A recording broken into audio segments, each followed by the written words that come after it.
The streets of Charleston, South Carolina were wrapped in the chilly embrace of December. Twinkling lights hung from grand oaks along the cobblestone streets, casting soft golden hues against the colonial homes.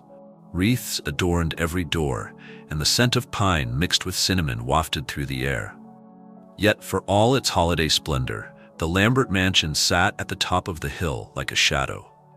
With its sprawling estate, marble columns, and gates that stretched higher than most homes, it could have been the setting of a fairy tale, if not for the hollow silence that dwelled within. The Lamberts were Charleston royalty, known for their immense wealth, philanthropic endeavors, and seemingly perfect family. But this year, the glow of Christmas magic had failed to reach their home. Behind the mansion's walls, the family wrestled with a tragedy that had consumed their lives for months.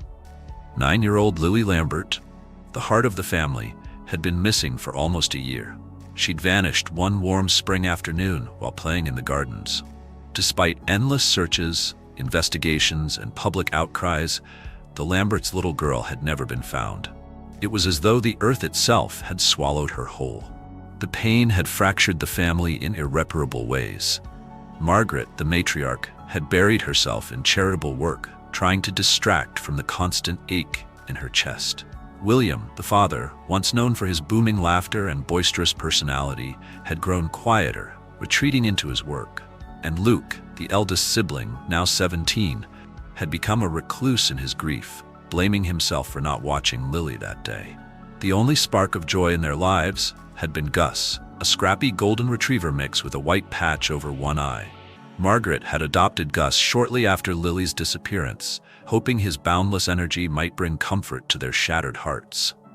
Gus had become a constant companion, filling the house with little reminders of life. But as December rolled in, even Gus seemed subdued, curling up by the fireplace with a somber gaze, as though he too felt the weight of the family's sorrow. 2 weeks before Christmas, Gus went missing. He had never wandered far from the mansion before, but one snowy morning, the family woke to find his bed empty and the gate to the estate ajar. Margaret had wept openly. "It's like everything good is slipping away," she had whispered.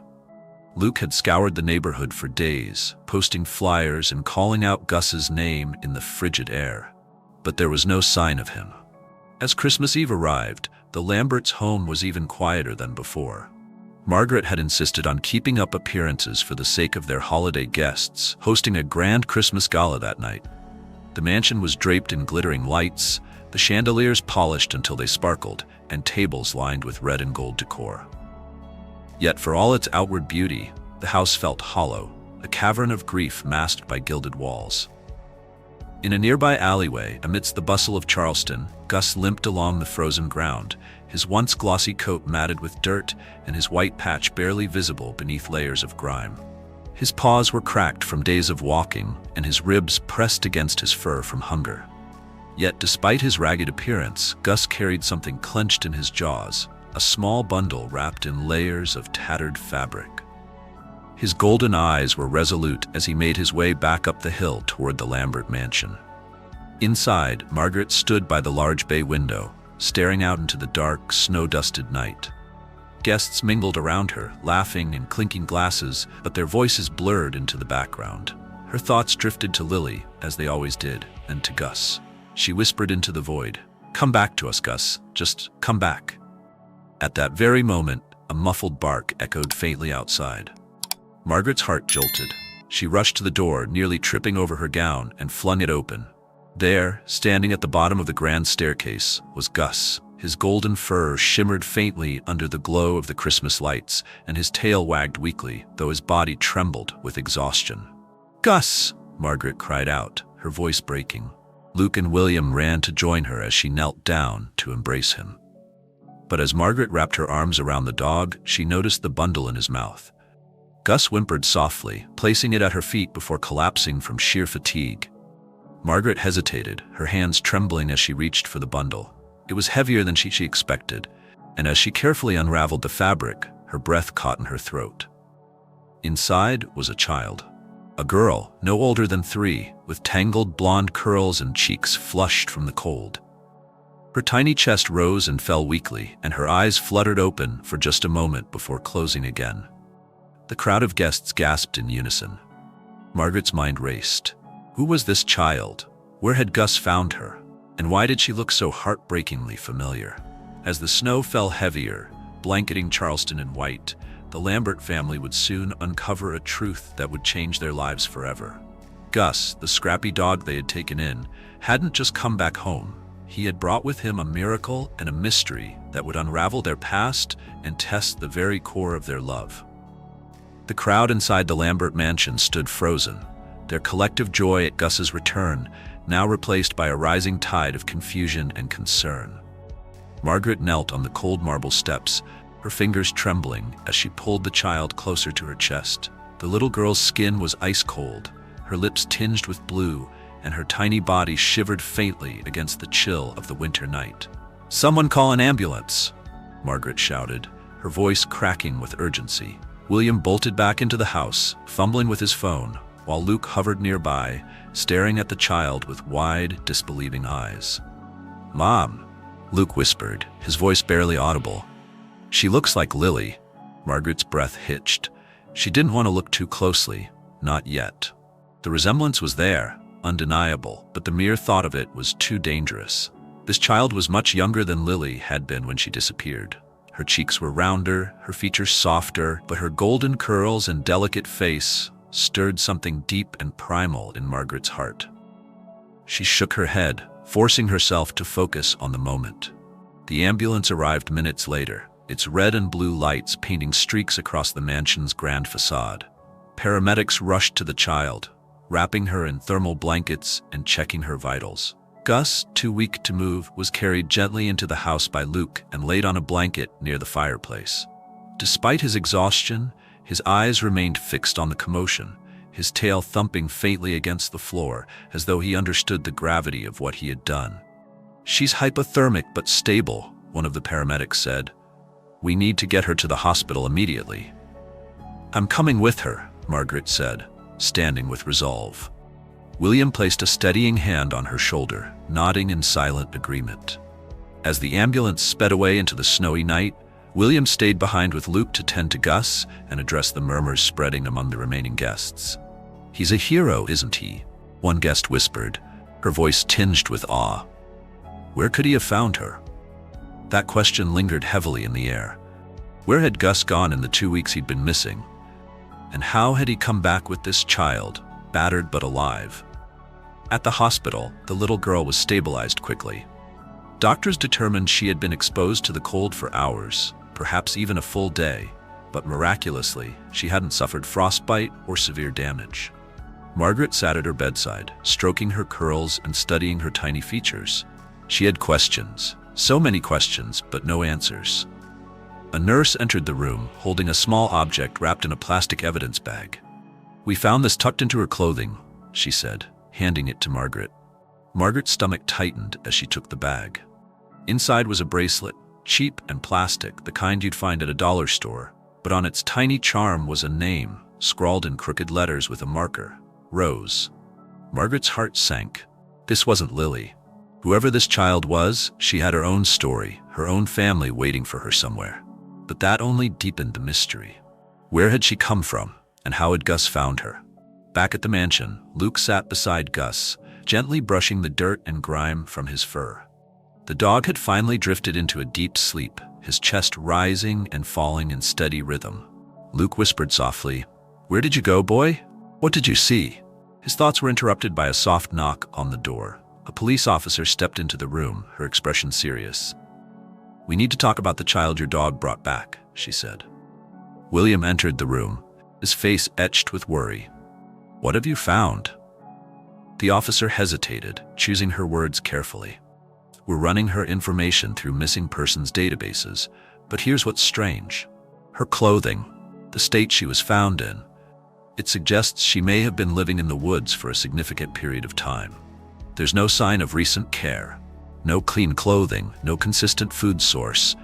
It's as though she's been surviving on her own." "That's impossible," William said, his voice sharp with disbelief. "She's just a toddler." "We think someone may have been helping her," the officer continued. But there's no evidence yet.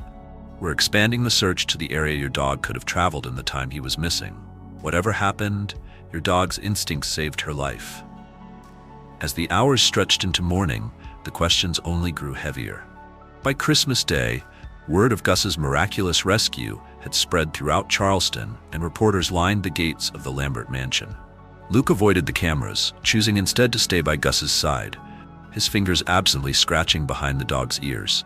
Later that day, the police called with an update. "We found something," the officer said, her tone cautious. "A cabin deep in the woods outside the city. It's abandoned now, but it shows signs of recent use. Dishes in the sink, bedding on the floor, scraps of food. We also found evidence of a dog." Margaret and William exchanged a glance. "Gus," they said in unison. The officer continued, "There's more. Near the cabin, we found remnants of a grave. It looks like someone buried something there recently, but whatever it was, animals must have dug it up. We're conducting tests to see if it's related to the child." Margaret felt a chill run down her spine. A grave? What could it mean? That evening, as the family sat together in the quiet warmth of the living room, Gus stirred. He lifted his head weakly and let out a soft whimper. Luke leaned closer. "What is it, buddy?" Gus struggled to his feet, his legs shaky but determined. He padded slowly to the front door, his nose pressing against it.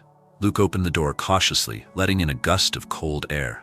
Gus stepped outside, his tail wagging faintly, and looked back at Luke, as if to say, "Follow me."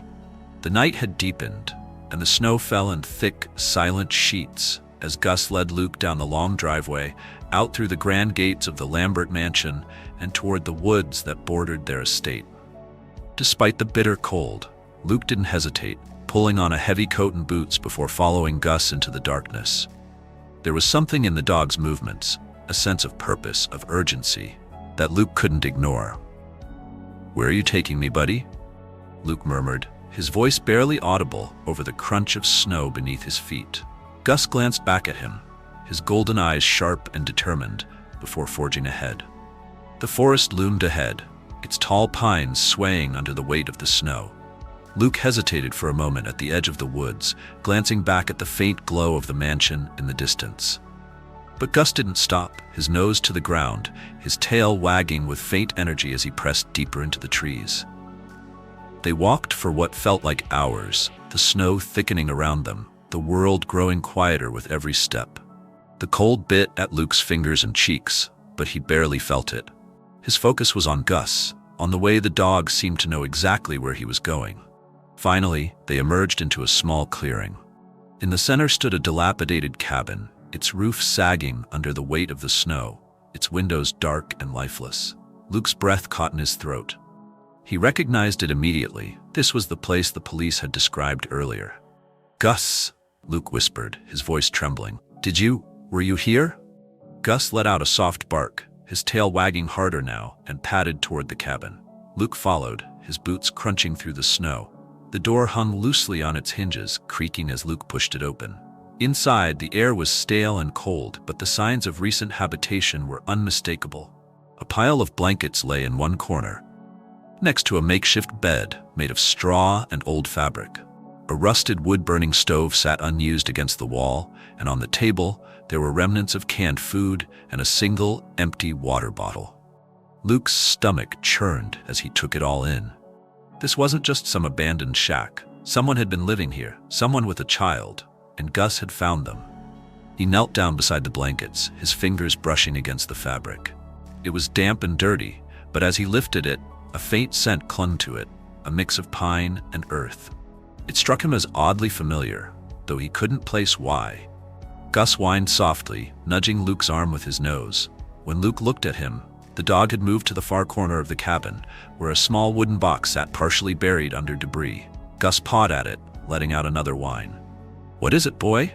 Luke asked, his voice barely above a whisper. He moved to the box, brushing away the dirt and snow that had collected around it. It was old, its wood splintered and weathered, but it wasn't locked. With trembling hands, Luke lifted the lid. Inside was a collection of objects. A tattered notebook, a child's shoe, and a single photograph, its edges worn and curling. Luke's breath caught as he picked up the photo.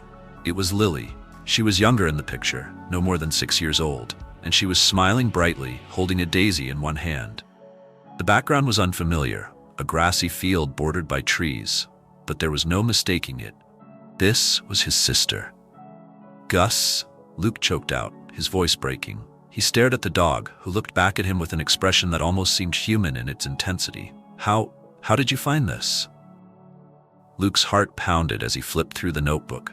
The pages were filled with messy, looping handwriting, almost childlike in its scrawl. The words were fragmented, but one phrase appeared again and again: "She's safe now." Back at the hospital, Margaret sat beside Rose's bed, her mind racing. The little girl had stirred briefly, muttering incoherent words before drifting back into a deep sleep. Every detail about her tugged at Margaret's heart: the way her golden curls framed her face, the delicate curve of her nose, the faint dimples that appeared when her lips twitched in her sleep. Margaret's phone buzzed, pulling her from her thoughts. It was Luke. "Mom, you need to come to the woods," he said, his voice urgent. "Gus, he led me to something. To a cabin. There's a picture of Lily here." Margaret's heart skipped a beat. "A picture? Are you sure?" "Yes," Luke said, his voice shaking. "It's her, but there's more. Mom, I think someone's been taking care of Rose out here, and I think it has something to do with Lily." By the time Margaret and William arrived at the cabin with the police, dawn was beginning to break. The forest was bathed in a faint, ethereal light, the snow glittering like diamonds. Inside the cabin, Margaret's hands shook as she held the photograph Luke had found.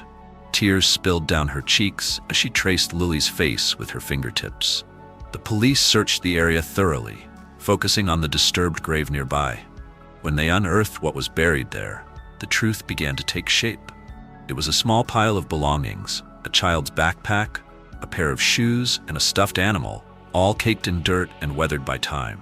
The items were identified as Lily's, though they had clearly been left there months, if not years, earlier. "It's possible," one officer explained gently, "that whoever was here found her belongings and buried them as a way of moving on. But this doesn't confirm what happened to Lily herself." Margaret clung to the hope that Lily was still alive somewhere. But as the pieces came together, a different picture emerged. Whoever had been living in the cabin, whoever had taken care of Rose, had once crossed paths with Lily. And Gus, in his mysterious, loyal way, had found the trail. As they returned home that morning, Gus lay curled on his blanket by the fire, his body exhausted but his eyes full of quiet understanding. He had brought them closer to the truth, a truth that had eluded them for so long.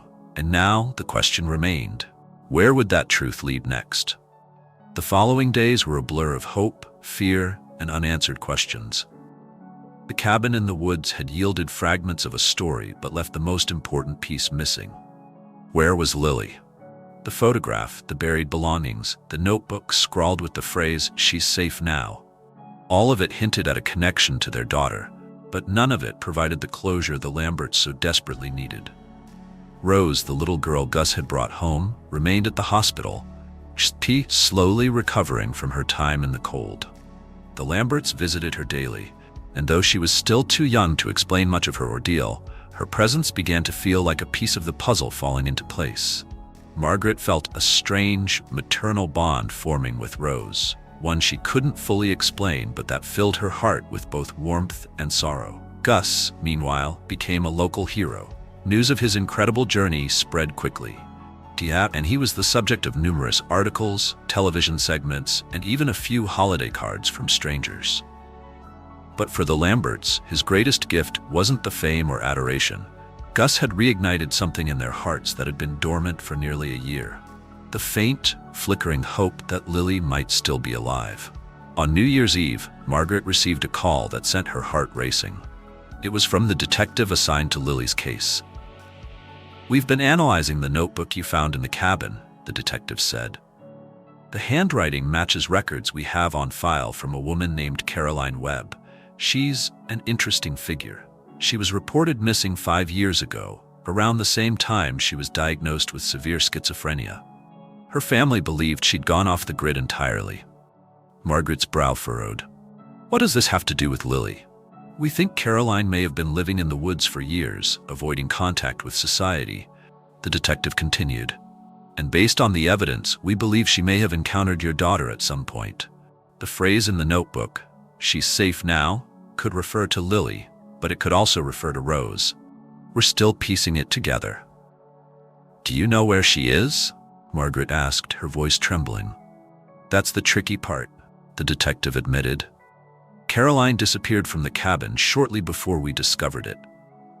But there have been reports of a woman matching her description spotted near a rural town about 30 miles from Charleston."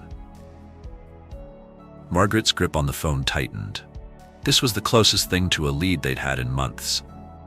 2 days later, the family piled into their car with Gus in tow, heading toward the small town where Caroline Webb had reportedly been seen. The drive was silent, save for the occasional sound of Gus shifting in his seat. Luke sat in the back, his hand resting on the dog's head. When they arrived, they went directly to the address the police had provided, a rundown church at the edge of town that served as a shelter for those in need. The pastor, a kind-faced man in his 60s, greeted them warmly. "We're looking for a woman named Caroline Webb," Margaret explained, her voice tight with urgency. The pastor's eyes flickered with recognition. "Caroline's been here a few times," he said. "She comes and goes. She's fragile but kind. She often talks about a child, says she's protecting her." Margaret's breath hitched. "Did she say where the child is?" The pastor shook his head. "No, she's very guarded. But if you wait here, she might come back. She usually stops by for food every few days." Hours passed, the sun sinking low on the horizon. The Lamberts waited anxiously in the small church, their nerves fraying with each passing minute. Gus lay at their feet, his ears twitching occasionally, as though he were listening for something only he could hear. Just as the first stars appeared in the sky, the church door creaked open. A woman stepped inside, her face gaunt, her clothes hanging loosely on her frame. She moved cautiously, her eyes darting around the room until they landed on Gus. She froze. "Caroline?" Margaret called out gently, standing from her seat. Caroline's gaze shifted to Margaret, then to William and Luke. Her eyes were wild but intelligent, flickering with recognition. You're her family," she murmured, her voice raspy. "Yes," Margaret said, stepping closer. "We're Lily's family. Please, do you know where she is?" Caroline hesitated, her hands trembling. I kept her safe. I tried," she whispered. "But she was taken from me. Someone came, someone bad. I couldn't stop them." Margaret's knees nearly buckled. "Taken? What do you mean?" Caroline's fragmented thoughts spilled out in disjointed sentences. She spoke of finding Lily wandering in the woods, of taking her to the cabin and caring for her like her own child. But her illness had made her paranoid, convinced that the world outside was dangerous. She had hidden Lily away, believing she was protecting her. But one day, a man had come, a stranger who had found the cabin. Caroline couldn't remember much about him, only that he had threatened her and taken Lily with him. Where did he take her? William demanded, his voice shaking. Caroline shook her head. I don't know. But Rose, I found Rose after. I thought she'd keep me company, help fill the hole." Margaret pressed a hand to her mouth, tears streaming down her face. Gus, sensing her distress, stood and nudged her leg gently. Caroline reached out, a trembling hand toward Gus. "He remembered," she said softly. "He found Rose. He found you. Maybe he can find her again." Over the next few days, the family worked with the police to retrace every step of Caroline's story. They searched the woods, questioned locals, and followed every lead, no matter how faint. Gus was with them every step of the way, his nose to the ground, his tail wagging faintly, as though he, too, felt the urgency of the search. It was nearly a week later, in an abandoned barn 15 miles from the cabin, that they finally found her. Lily was weak but alive, her once bright eyes dull with exhaustion. She clung to Margaret the moment she saw her, sobbing into her mother's shoulder.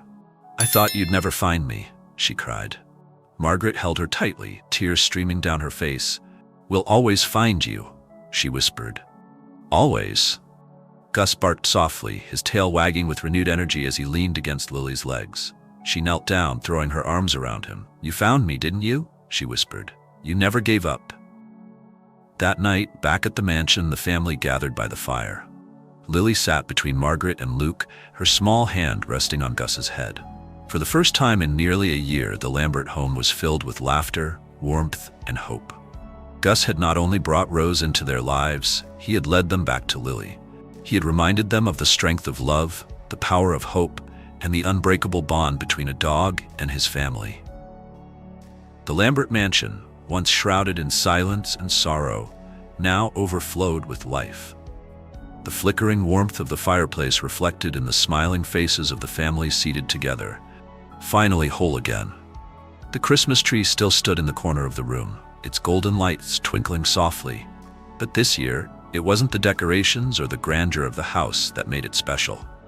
It was the love that had been rekindled, the love that had carried them through a year of unimaginable pain. Lily leaned against Margaret, her head resting on her mother's shoulder as Gus sprawled across her lap. Her small hand traced the white patch on his fur as she whispered, "I don't know how Gus found me, but he did." Margaret kissed the top of Lily's head, her eyes glistening. "He's our Christmas miracle, sweetheart. He never gave up on you, just like we never will." Rose sat nearby, cradled in William's arms, her tiny frame still fragile but safe. Though she didn't speak much, she seemed to sense that she was part of something bigger now, something she might never have understood on her own. She giggled softly when Gus's tail thumped against the rug, and for the first time since they'd found her, she seemed to relax. Luke watched them all, a faint smile tugging at his lips. He had spent so many months blaming himself for what had happened to Lily, but tonight, surrounded by his family, he felt the weight begin to lift. He reached down to scratch Gus behind the ears. "You're more than a dog, you know that?" he said softly. "You're a hero." Gus let out a contented huff, his eyes closing as he nestled deeper into Lily's lap. The weeks that followed brought new challenges, but also healing. Lily began to talk about her time away, sharing stories of the kind woman who had cared for her and the frightening man who had taken her. The police continued their investigation, determined to bring the man to justice and to uncover the full story of how Lily and Rose's lives had intertwined. But for the Lamberts, the most important thing was that they had found their way back to one another. Their grief had not vanished, it never truly could, but it had been softened by hope, by the reminder that even in the darkest moments, light could still be found. On a crisp morning in early spring, as the first buds of new life appeared on the trees, the Lamberts gathered in the garden where Lily had disappeared nearly a year before. Margaret knelt beside Gus, her hands buried in his golden fur. "You brought her back to us," she whispered. "You reminded us what it means to believe in miracles." Gus wagged his tail, his golden eyes shimmering with quiet understanding. As the family stood together, the sun breaking through the clouds above them, it became clear that their story was no longer defined by loss, but by resilience. Gus, the scrappy golden retriever who had once been an afterthought, had become the glue that held them together, the beacon that had guided them home. And as they walked back to the mansion, hand in hand, with Gus trotting faithfully by their side, they knew they would never take that bond for granted again. Because some heroes don't wear capes, sometimes they wear fur.